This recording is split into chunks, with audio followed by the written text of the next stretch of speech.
Boa tarde, teleinternautas, comecinho de noite. Hoje, dia 4 de abril de 2016, o nosso quinto programa Missão Educar a Infância. E eu estou muito feliz, como sempre, de estar aqui. Gente, vocês não têm noção de como é que está esse estúdio aqui hoje. Está muito legal. Amanhã nós temos a reinauguração da TV Web Up TV aqui em Santo André, São Paulo. E a gente está aqui nos preparativos, está uma loucura e uma doçura isso daqui. Sejam muito bem-vindos a mais um programa Missão Educar a Infância. Eu sou Lilian Fernandes, escritora, educadora da infância e mentora educacional. E eu estou aqui hoje para um programa recheado e conflitante. Ai, ai, ai, Lilian, o que é isso? Hoje nós vamos falar sobre conflito de gerações. Geração conflito, os impactos no ambiente escolar. Bom, eu vou começar aqui, como sempre, agradecendo aos nossos apoiadores, as pessoas que acreditam na educação e que de alguma maneira nos apoiam aqui para que esse programa fique cada vez melhor para vocês aí.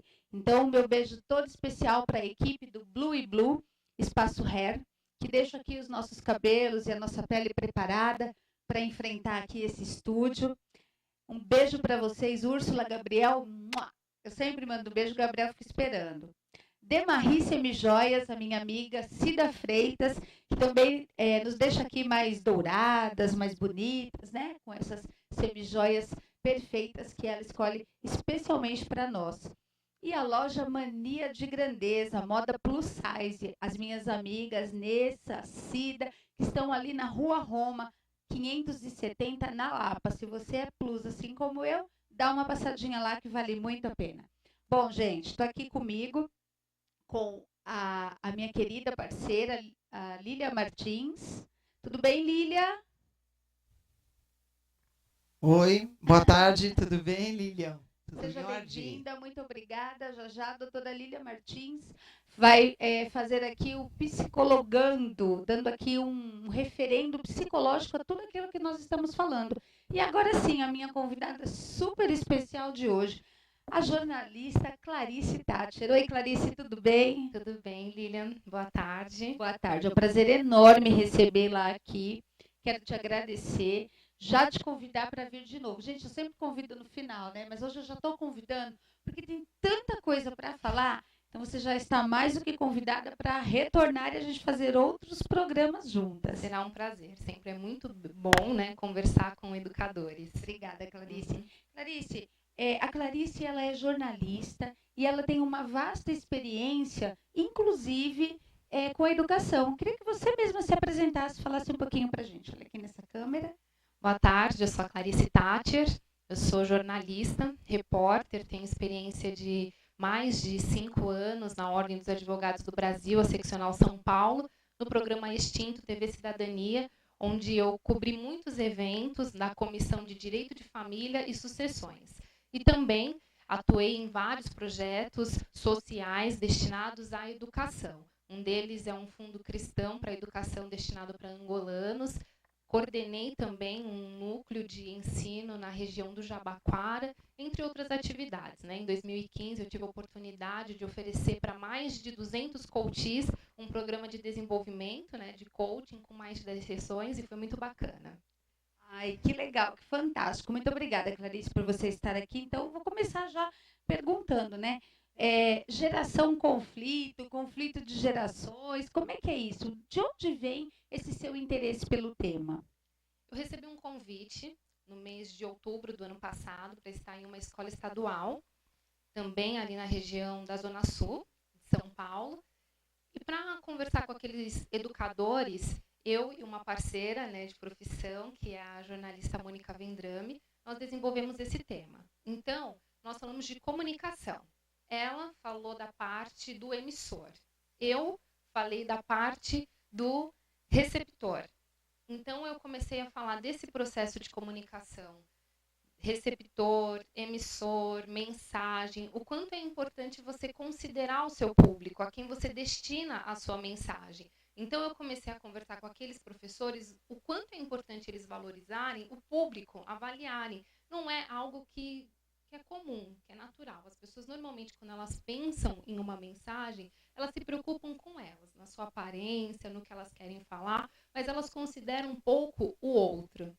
Eu, enquanto jornalista, também na atividade pastoral, que eu também sou pastora e tudo mais, eu sempre achava que, enquanto comunicadora, eu ia falar. E eu descobri que, na verdade, você tem mais momentos de introversão, que é a leitura, você tem mais momentos de observação do outro, de percepção do outro, de pesquisa daquele a quem você destina a sua mensagem, do que em si falando, reproduzindo. E por isso surgiu esse tema, porque a minha parte era falar desse público, quem são os estudantes, quem são as pessoas que hoje estão em sala de aula, junto com aqueles professores. E, avaliando isso, que surgiu essa definição geração conflito, porque unindo todas essas experiências da educação social, unindo também esse período na reportagem, onde eu cobri eventos, na Comissão de Direito de Família e Sucessões, eu percebi o quanto essa geração ela tem uma série de demandas que as gerações anteriores não tiveram, né? Então, quando a gente fala em geração conflito, a gente está falando de um tipo de geração, uma idade específica, um público específico, quer dizer, nasceu agora, em 2016 ele já leva um rótulo. Como que é isso? Geração conflito, isso é um rótulo ou isso é um tema carinhoso? O que é? Explica pra gente um pouquinho. Na verdade, eu coloquei só para provocar mesmo, né, esse tema, geração conflito, para que as pessoas observassem quantas demandas essa geração, e quando eu digo essa geração é porque já tem um estudo, né, bem definido, da geração Baby Boomer, a geração X, a geração Y, a geração Z e também a geração Alpha. Essas gerações, elas têm sim uma divisão que anteriormente as gerações eram definidas por 25 anos, a cada 25 anos. Depois diminuiu a cada 10. Então, a gente poderia dizer que a geração Baby Boomer é a geração ali de 1940 a 1960. A geração X de 1960 a 1980. A geração Y seria de 1980 até 2000 e a Z seria de 1990 até 2010. E todos que nasceram depois de 2010 seria a geração Alfa. Mas, enfim, eu creio que você limitar apenas pelo fator idade é uma definição muito limitada, porque, por exemplo, a geração alfa, tudo bem, nós já sabemos que tem a questão da presença da tecnologia muito mais acentuada, o acesso à informação, do que as outras gerações, mas ela ainda está em construção, mas ela já tem uma série de discussões. Então, perdão, se eu posso continuar? Você pode fazer continuar, alguma pode continuar. Porque, assim, se você observar, se a geração Baby Boomer veio do pós-guerra, se outras gerações passaram pela ditadura, se outras gerações tiveram tantas outras questões, nós passamos, essa geração agora, né, essa posterior a 2010, ela já vem com a questão, né, dessa crise moral, dessa crise política. Quando eu fazia a cobertura até o ano passado, né, na Ordem dos Advogados do Brasil, eu falei, meu Deus, né? Esse século XXI, ele veio recheado de novas questões jurídicas também. Então, tem a discussão da alienação parental. Então, se antes uma mãe, não vou limitar a mãe, porque seria estereotipar muito e dizer que só a mulher tem essa prática, mas se um genitor ele tem o hábito de tornar vil a imagem do outro frente à criança, essa era uma prática que a minha geração Y, com muita frequência, presenciava esse tipo de situação. O pai falando da mãe, a mãe falando mal do pai. Hoje isso já está previsto em lei. Então, se antigamente o bullying era uma coisa comum e que você vê retratado em filmes e era muito frequente, hoje em dia também já não. Hoje em dia, pode falar. Nossa, é um fôlego, né? Quer dizer, na escola, né? Você que está me ouvindo aí, que é gestor escolar, que é professor, que está dentro da escola, imagina que realmente haja um conflito de gerações. Porque nós vamos ter aí, primeiro que a gente tem um alfabeto quase de gerações, né? Brincadeiras à parte, a gente tem aí geração X, Y. Eu não vou dizer de qual geração eu pertenço, a Lília também não, porque a gente vai... nós vamos manter o sigilo aqui, tá bom? Se você quiser fazer uma enquete aí do outro lado, você pode apostar. O Oscar Wilde dizia que uma mulher que tem coragem de dizer a idade em público, ela tem coragem de dizer qualquer coisa, né? Então... Eu não sou corajosa. Mas ele faz com um tom de alerta, né? Para que você tome cuidado, para você se prevenir com aquelas que declaram a idade verdadeira em público. Então, estou salva. Bom, mas brincadeiras à parte, o tema está muitíssimo interessante. E eu dizia que, então, na escola, nós vamos, com certeza, enfrentar um conflito de gerações. Sim. Seja esse conflito uma questão negativa ou não, né? Porque nós teríamos aí, no mínimo, se considerarmos a gestão, os professores, 2 gerações.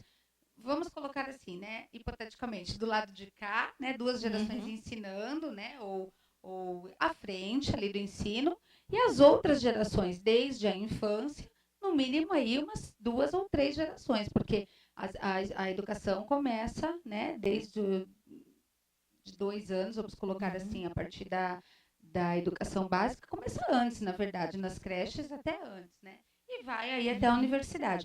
Como é que é isso dentro do ambiente escolar? E aí vem o nosso tema, né? Como gerir esses conflitos de gerações de forma assertiva dentro da escola? Relacionamento é habilidade. É habilidade e também muita atenção ao outro. Nós vemos que essas gerações, cada uma tem o seu tipo de compreensão. Então, nós vemos algumas situações cotidianas, por exemplo, o uso do celular, o conceito de respeito. Se, enquanto comunicador, aqueles que são gestores, aqueles que são professores, não utilizarem de símbolos, não utilizarem de códigos que vão comunicar com essas outras gerações, usando mesmo de empatia, se colocando mesmo no lugar dessa criança, desse estudante, desse adolescente, fazendo um exercício mesmo. Por exemplo, quando eu vou dizer, olha, eu quero respeito, o que é respeito para essa geração? E aí eu vou também fazer uso da experiência que eu tive na Ordem dos Advogados do Brasil para falar dos novos formatos familiares, por exemplo. Se você fala dentro de uma visão conservadora, dentro do seu tipo de compreensão, às vezes da tua moral cristã, porque a gente tem também a questão da liberdade religiosa que está presente no ambiente escolar também, na sala de aula. Se eu falar para aquela criança, olha, respeito, aquela criança, aquele estudante, aquele adolescente, ele tem condições de entender a minha mensagem? Eu tenho que ter a empatia. É lógico que isso é um processo rápido, mas é um exercício de avaliar o seguinte: qual é a moral que essa criança tem, que esse estudante tem, que esse público que eu estou comunicando tem? Ele tem formação religiosa? A família dele, que daí eu vou fazer o exemplo do que eu falei da questão na ordem, a família dele tem a questão da multiparentalidade, por exemplo, onde ele tem um pai biológico, um pai afetivo, onde ele, às vezes tem uma guarda compartilhada, ele tem várias casas e ao mesmo tempo ele não tem nenhuma que eficazmente produza a sua formação, que conduza a sua educação. Então, o que é respeito? Se você, no seu processo de comunicação, sendo um educador ou não, você não tem essa empatia de traduzir a sua mensagem, a gente vê que comunicação vem do termo comunicare, que significa compartilhar, tornar comum.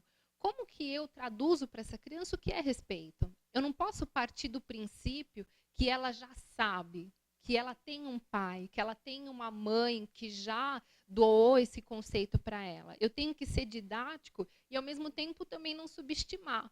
Porque com a questão da tecnologia, obviamente, essas gerações, né, a geração Z, a geração alfa, a geração Y, eles têm acesso a muita informação, o que não significa que eles tenham conhecimento. Por isso que é importante considerar e ver quais os feedbacks que essa geração te dá. Então, enquanto você está comunicando com esse estudante, você está comunicando com esse jovem, enquanto educador, você precisa pensar, olha, de qual ambiente, né, ele veio, o que esse símbolo representa para ele. Eu vou trazer um exemplo meu. Eu, muito jovem, já exercia atividade pastoral e tudo mais, com 18 anos. E eu, no ambiente da igreja, aprendi que a palavra teocracia tem um significado. E quando eu fui para o ambiente escolar e eu tive um professor de filosofia que trouxe o contexto político e até a historicidade do termo teocracia, aquilo para mim foi um choque muito grande. E durante a prova, houve esse conflito, porque ele queria, de acordo de acordo com o princípio, com a visão da filosofia, explicar o significado de uma palavra, um código, um símbolo, e eu, com toda aquela bagagem da religião, tentando explicar qual a compreensão que eu tinha daquele mesmo código, que eu tinha daquele mesmo símbolo. Então, quando você está com um público que ele tem tantas referências, que ele vem de tantas outras, né, experiências, que é diferente das experiências, por exemplo, que a geração X e que a geração Baby Boomer tiveram. Porque são gerações mais conservadoras, que respeitam hierarquia. Então, a gente vê que uma questão muito presente é essa relação de hierarquia, por exemplo. A geração Z, a geração alfa e as gerações que virão, elas cada vez menos têm esse conceito. Cada vez menos títulos para elas têm importância. Então, é fundamental que esse educador, eu uso uma expressão que um professor meu ensinou, que é a questão da audição egóica, né? De você ouvir com o seu ego, de você ouvir com a sua emoção, de você se sentir desrespeitado, de você tudo ser afetado mesmo. Sabe aquelas pessoas que são muito sensíveis a tudo porque você não usou uma linguagem formal, porque você não chamou de senhor, porque você não chamou de senhora. O que aquele educador precisa entender é que essas gerações, elas não vieram de uma época em que nas famílias, até para os tios, você tinha que pedir a bênção, né? Antes de dormir, antes de se retirar de um local, de um determinado ambiente. Esse tipo de comportamento não comunica para essas gerações. Então, você ter essa empatia e você sentir, você receber os feedbacks com menos ego é um caminho para você conseguir gerenciar esses conflitos e minimizar todo o enfrentamento. Quer dizer, é fundamental, então, que a escola e os educadores, de um modo geral, estejam atentos à sua postura, atentos a tudo que está acontecendo, conheçam o seu público, isso é muito importante. E aí, a gente entra aqui na questão que eu sempre falo e que é o meu foco de trabalho, que é a educação em valores. Quer dizer, não é que nós vamos abrir mão dos valores, até porque os valores eles são sociais, eles devem ser construídos socialmente, mas nós vamos construir esses valores no dia a dia, respeitando o que está aí. Porque, no meu entendimento, e aí a Clarice vai falar um pouquinho sobre isso, se eu quero construir algo, então, por exemplo, se eu quero resgatar essa questão dos valores de família, por exemplo, que você dizia, né, do respeito aos mais velhos, aquela coisa, se eu quero resgatar, eu só vou conseguir isso respeitando aquele outro indivíduo. Então, se eu não tenho essa postura, ou se eu tenho esse posicionamento dessa audição egóica que você fala, eu não vou conseguir. Aí eu queria que você falasse um pouquinho sobre isso, discorresse sobre esses ruídos que acontecem no meio da comunicação, né, que vão facilitar, não, que vão impedir, né, o sucesso dessa comunicação. Sim, Lília. Valores, com certeza, são fundamentais. Mas é importante diferenciar valores de juízo de valor. Porque uma tradição, um comportamento tem a sua importância para aquele determinado público, para aquela determinada cultura. Mas para outras não significa nada, né? E essa arte de respeitar a diversidade e de perceber o outro, porque, como eu citei, comunicação é você tornar comum. Então, é você partilhar. Por que muito professor ele não é um bom comunicador? Porque, embora ele tenha muita habilitação na disciplina em que ele desenvolve, ele não tem essa arte de partilhar. É a que a gente chama de sabedoria, né? É fazer uso consciente e saudável do conhecimento. Não adianta nada ter um monte de conhecimento e não saber partilhar. E sem juízo de valor. Eu vim de uma geração em que as pessoas achavam assim: esse tipo de cultura é cultura. Outro tipo de cultura, não. E cultura, se você for etimologicamente respeitar o uso, o significado da palavra, você vai ver que cultura representa um conjunto de costumes de um determinado público. Então, a partir do momento que eu falo a minha cultura é alta, a minha cultura é boa e a tua não, eu estou desrespeitando todo um público que tem aquelas práticas. Então, quando eu vou falar de valores, eu tenho que tomar cuidado para não ter juízo de valor. Eu mesmo vim do ambiente religioso, Mas eu tenho o respeito, mesmo porque na Ordem eu tive essa oportunidade durante esses 5 anos de participar também de eventos da Comissão de Liberdade Religiosa, onde eu observo que os valores que eu recebi, eles são importantes, mas eles não são universais, eles não são únicos. Então, quando eu falo de juízo de valor, é porque eu não posso minimizar a cultura desses jovens. Por exemplo, os nativos digitais. Eles já têm a cultura, o comportamento totalmente ligado à tecnologia, à presença e ao uso do celular.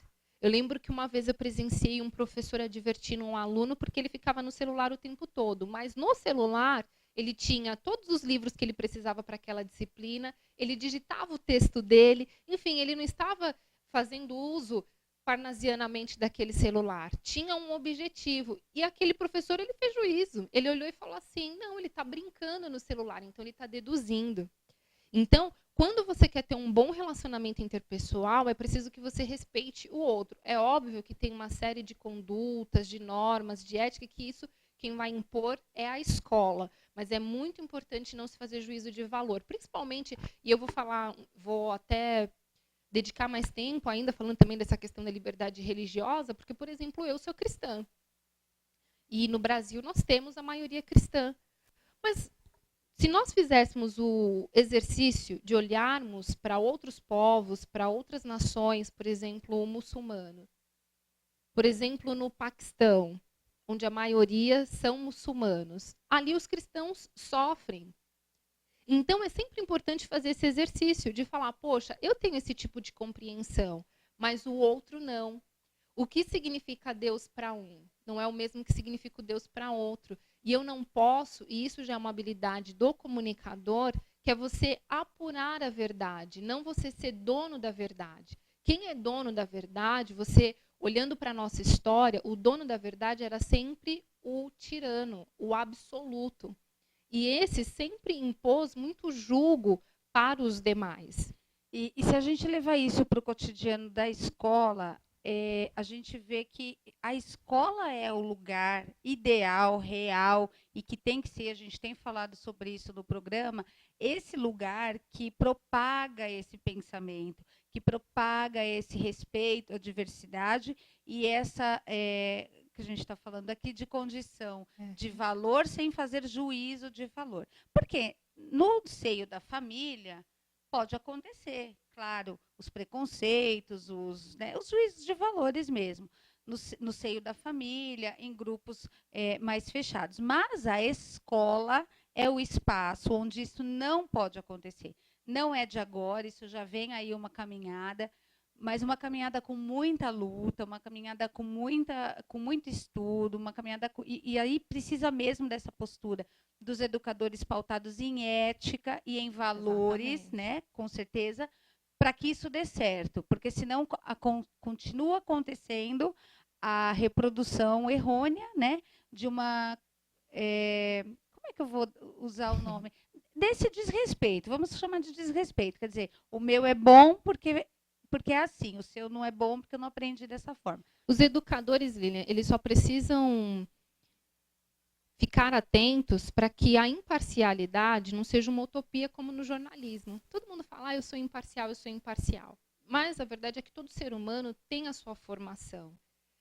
Eu sou negra, sou mulher, venho do cristianismo, mas é impossível você falar assim, eu não tenho preconceito nenhum.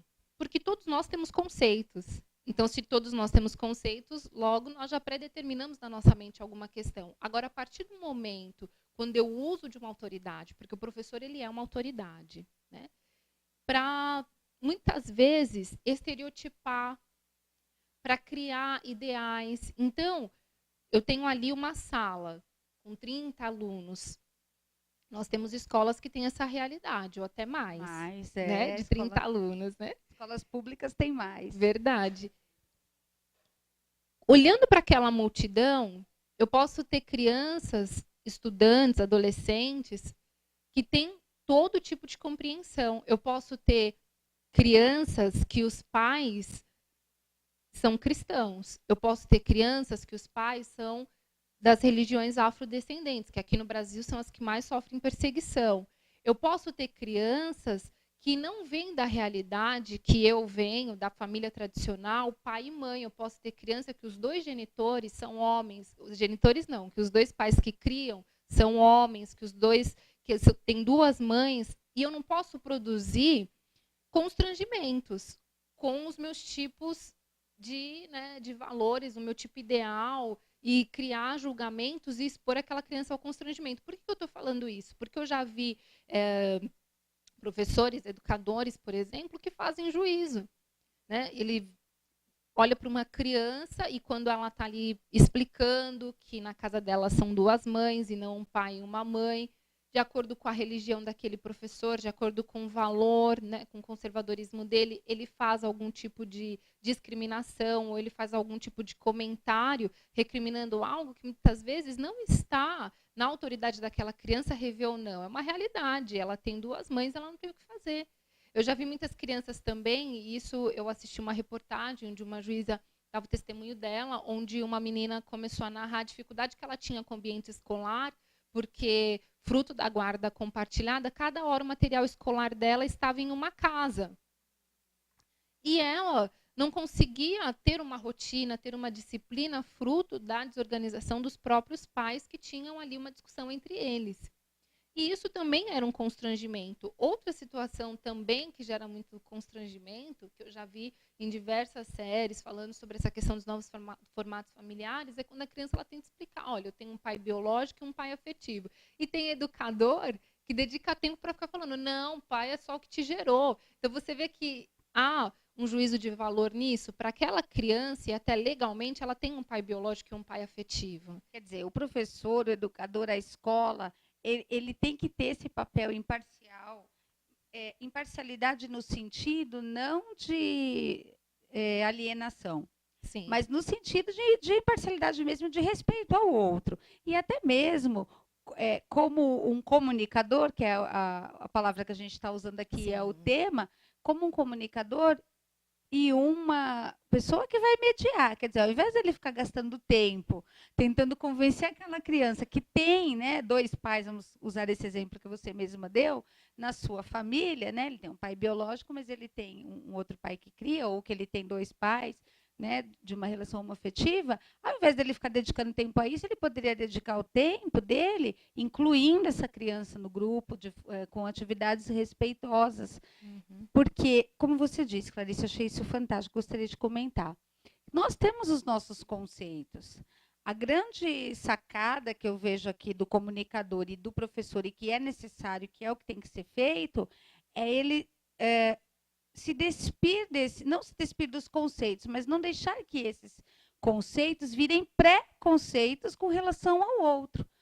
E principalmente falando da educação da infância, porque o nosso público aqui, né, são maioria educadores da infância e pais e mães de crianças, ensinar as crianças nesse caminho, Sim. no caminho do respeito, no caminho dos interesses comuns, porque senão vai ficar cada vez mais difícil, não é?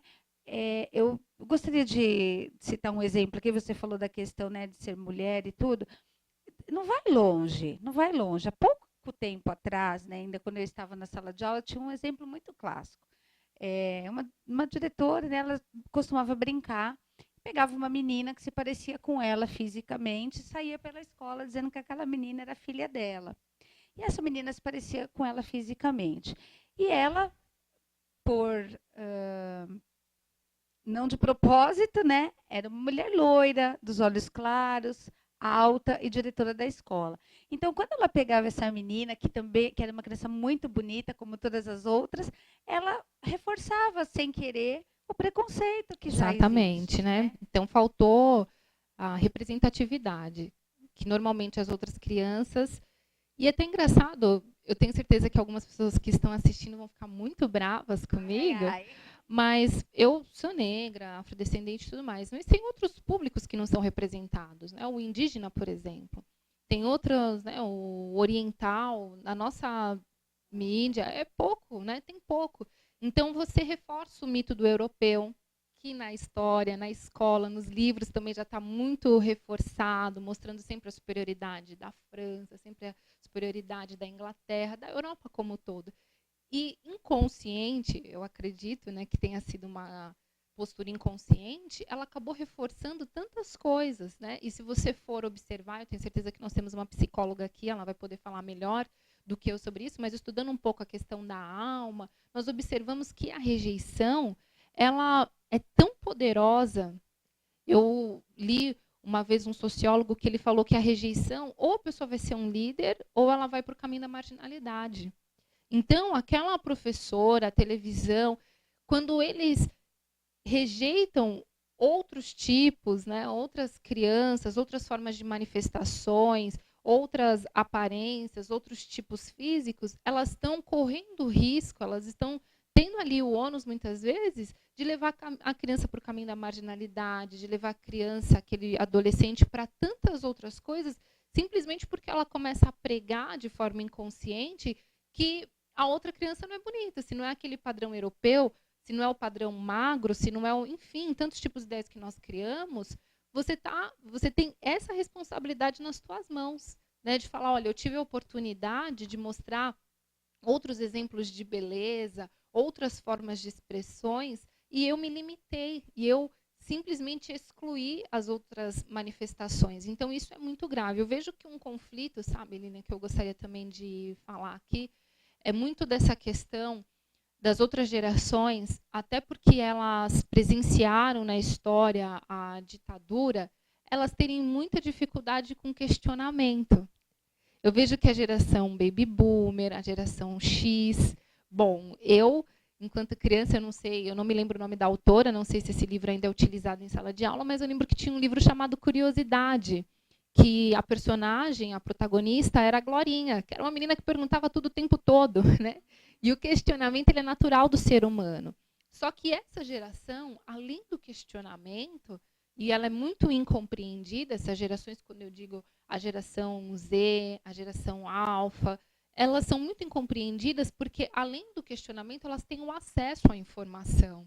Então, elas não são aquele público, elas não formam mais um público, uma massa que é tão dominada e tão submissa. Então, além de questionar, ela, mais do que participar, ela quer interagir, ela quer também definir, ela quer também opinar, ela não quer participar de uma aula, de uma palestra e ouvir como se ela não tivesse nada a acrescentar. Ela quer levantar a mão dela e falar, não, peraí, eu estava lá, eu li, eu vi, eu joguei no Google, eu escrevo no meu blog está falando isso. Ela tem outra forma, né, de estar, de comunicar. Esse processo de ouvir, você vê que antes nós tínhamos os veículos de comunicação, né, os jornais, a grande imprensa, tudo que era dito ali era verdade absoluta. Hoje em dia, as pessoas não só questionam, interagem através das redes sociais, como elas também criam os seus próprios canais, como quando elas querem, elas ficam offline, elas já não assistem mais.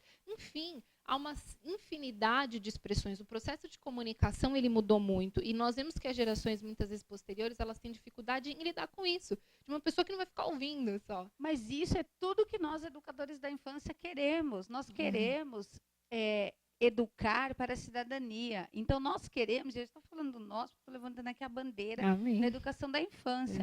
Nós queremos crianças autônomas, críticas, reflexivas. Para quê? Justamente para que não sejam massa de manobra de quem quer que seja. Mas eu vou te dar um exemplo cotidiano.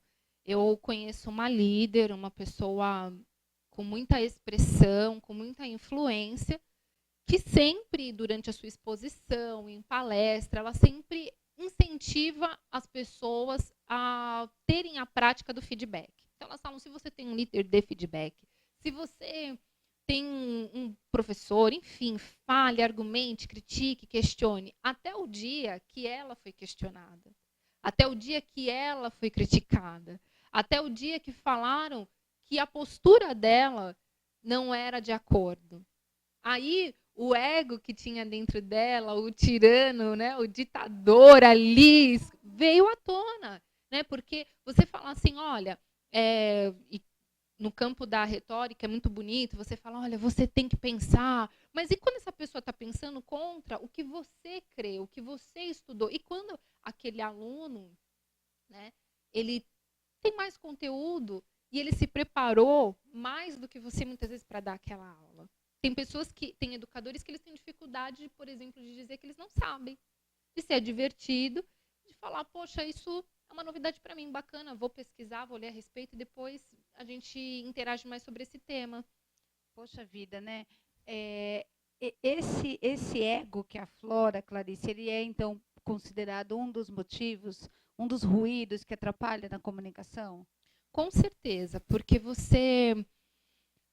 a pessoa que ela tem ela ouve com o ego dela, ela tem essa soberba, ela tem essa arrogância, ela subestima a inteligência do outro, ela não quer aprender com o outro. Isso não é compartilhar, isso é impor. Em um diálogo, em uma conversa, você põe o teu ponto de vista, eu ponho o meu, e assim cria-se corpo a nossa conversa. E eu que antes sabia de A e B, a partir da experiência que tive com você, agreguei, sei agora de C, de D, de E, de F. Agora, as pessoas elas querem ter aquela postura absoluta. Só eu sei, só, infelizmente, essa postura ela não funciona mais no processo de comunicação. Não cabe mais, não funciona mais no processo de comunicação e não cabe mais na educação da infância. Não cabe mais educar crianças para serem submissas, para serem. Não é que nós vamos deixar a criança fazer o que ela quer, não impor limites, não trabalhar com limites, com regras, né? Não na imposição, mas no trabalho mesmo, desenvolvimento desse humano. Mas o que a gente precisa é, desde cedo, entender aquela criança como um ser humano que vai se desenvolver. E nós, como educadores, vamos ajudá-lo nesse desenvolvimento. Nós vamos acompanhá-lo nesse desenvolvimento. Inclusive, até fazer essa observação, porque eu presenciei, timidamente vou falar disso, mas eu presenciei uma exposição onde a discussão era justamente essa, a compreensão que se tinha da criança antes do Estatuto da Criança e do Adolescente, como se fosse um objeto, como se fosse, né, não fosse um ser pensante, como se tivesse ali como propriedade mesmo dos pais, daqueles que detêm, enfim, a guarda e tudo mais. E hoje, cada vez mais isso tem evoluído. E mesmo a gente tendo o Estatuto da Criança e do Adolescente, nós temos pessoas que ainda se comportam assim. Tem a frase clássica de uma série que passa na televisão, onde uma personagem ela fala, eu te coloquei, eu te dei a vida, eu posso também tirá-la, né?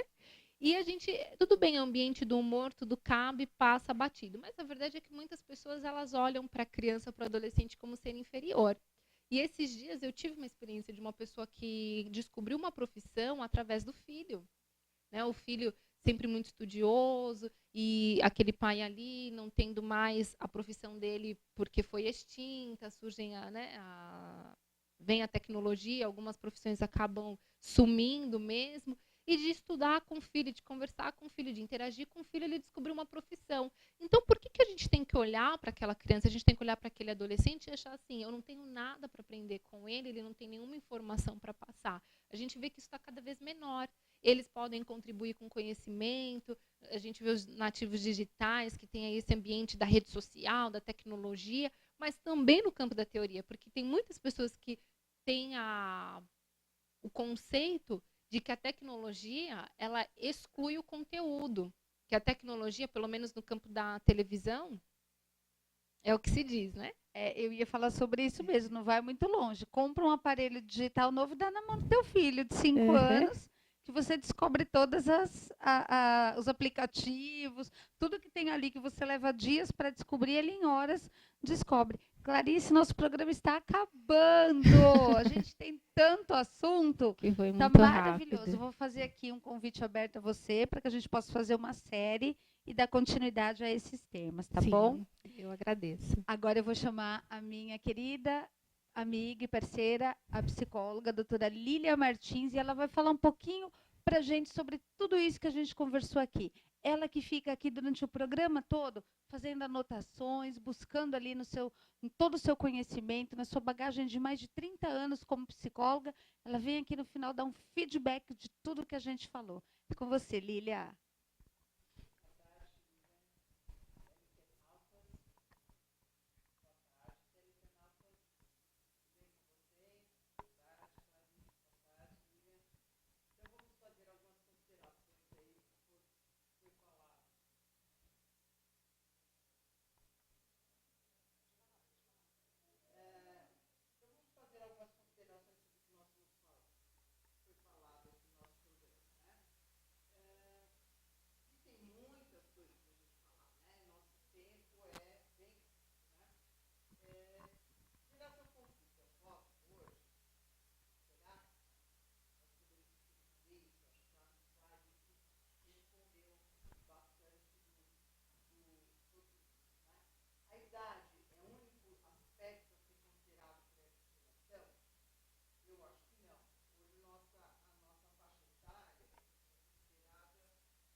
Alô? Agora estão escutando? Tudo bem? Tivemos aqui um probleminha de áudio, mas já conseguimos consertar. Vamos lá, então, retomando aqui o nosso conteúdo. Então, a idade hoje, nós sabemos que é muito amplo a gente realmente colocar sobre esse aspecto.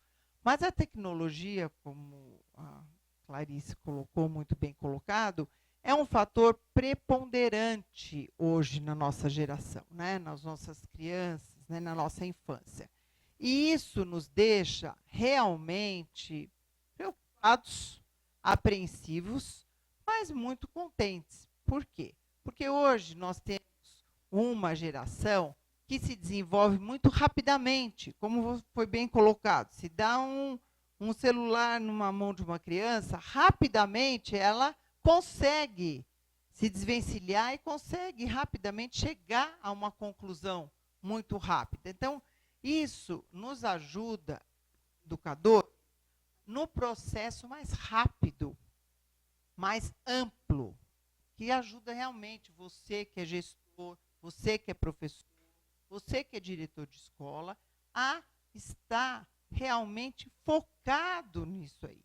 Isso ajuda você a ter amplidão no conceito de rejeição, no conceito de exclusão, nos conceitos de interesse comum. Então, isso ajuda você a ver a criança como um indivíduo, como ele quer interagir e como essa comunicação pode ser desenvolvida. Mudou muito? Mudou muito, muito, muito, muito. Hoje nós temos as redes sociais, você fala uma coisa em 1 minuto, no outro segundo já está na rede social. E como foi falado como a Lilian Fernandes, o nosso foco hoje é a educação para a cidadania. Então, hoje, nós precisamos perceber o outro. Temos que ter muita sabedoria para enxergar o outro, respeitar o outro. Porque nós estamos, hoje, com um conflito de gerações mesmo. Nós temos pessoas mais idosas, pessoas com menos idade, né? Como a Lilian falou, não vamos falar muito idade, né? Mas nós temos esse respeito. O que é um respeito? Não é? As pessoas muitas vezes acham que são únicas.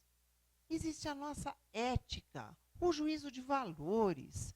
Como fica essa diferença de respeito, essa diferença de hierarquia? Né? Muitas vezes as pessoas são muito rígidas.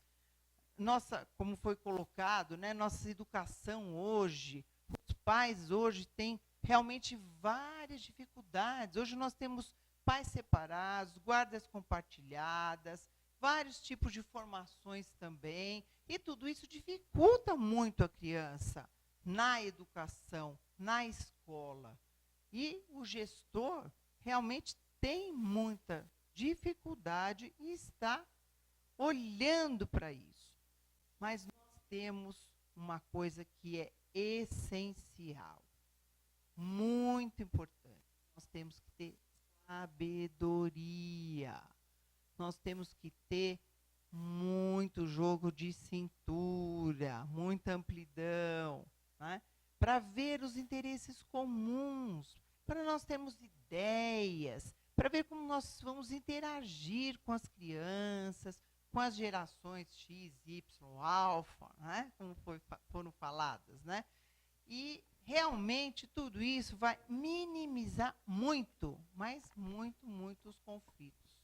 E isso vai auxiliar muito, muito os educadores, ajudando a construir os valores. Obrigada, Lília. Fantástico. Gente, eu estou, assim, admirada com o conteúdo do nosso programa de hoje. Eu espero que você aí do outro lado também tenha aproveitado bastante. Eu quero agradecer demais a sua presença aqui, Clarice.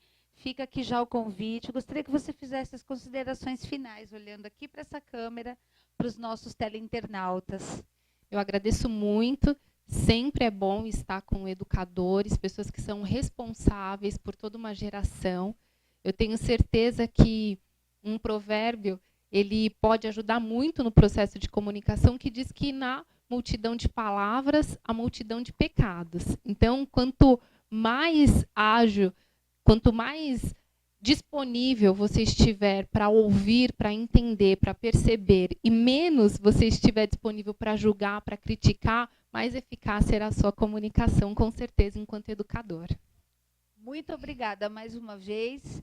Obrigada mesmo. Esse tema foi de muita valia para nós. E nós vamos continuar. Nós vamos combinar as datas aí para continuar, porque eu ainda tenho mais um montão de perguntas aqui, fora as perguntas dos teleinternautas. Todas essas perguntas vão ser respondidas por e-mail. Lília, muito obrigada, querida. Mais uma vez, abrilhantando aqui o nosso programa.